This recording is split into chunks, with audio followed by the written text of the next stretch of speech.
Hey YouTubers, just thought I'd share with you my new 2016 Dodge Charger ScatPack.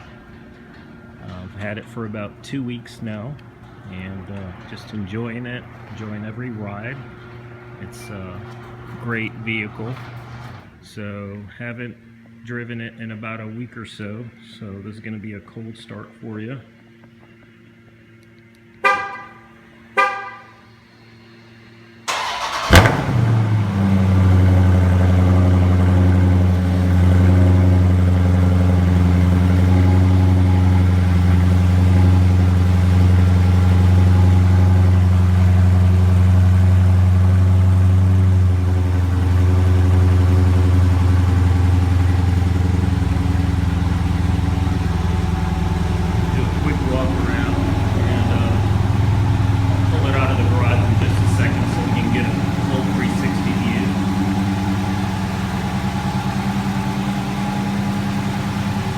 Got it in the Plum Crazy.